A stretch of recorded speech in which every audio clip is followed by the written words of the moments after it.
personne ne pensait que ça pouvait arriver ici. Pourtant, l'épidémie d'obésité gagne la France. Pour la première fois en 25 ans, l'espérance de vie des Américains est en recul. Les Français vont-ils suivre? La malbouffe et le junk food remplacent de jour en jour les traditions centenaires. De nouveaux ingrédients toxiques s'insinuent dans nos vies. Les Français sont plus que jamais gros, malades et fatigués. L'industrie alimentaire mondiale est tournée sans dessus-dessous. Le système médical est asservi. La haute autorité de santé nous avertit sur les régimes. Les compagnies américaines, avec un flair pour l'argent facile, débarquent en France avec leurs pilules et capsules pour maigrir. Mais que contiennent-elles vraiment?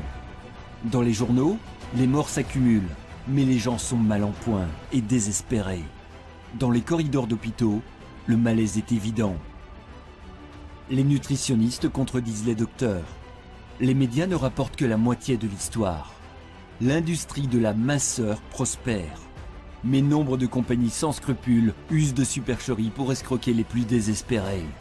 Elles font des propositions alléchantes, mais souvent fausses, tentant de vous faire croire que vous pouvez manger n'importe quoi, n'importe quand, et ressembler à ça ou ça, si seulement vous prenez une capsule magique, ou éliminez de votre alimentation un légume néfaste.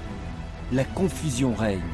Les Français engraissent à un rythme alarmant, et le futur est inquiétant.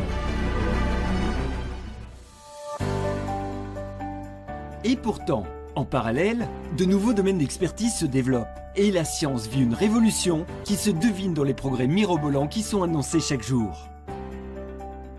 Des solutions réelles existent. Il est maintenant possible d'y voir clair dans ce marasme et cette confusion, et d'éviter la catastrophe qui autrement attend tant de Français.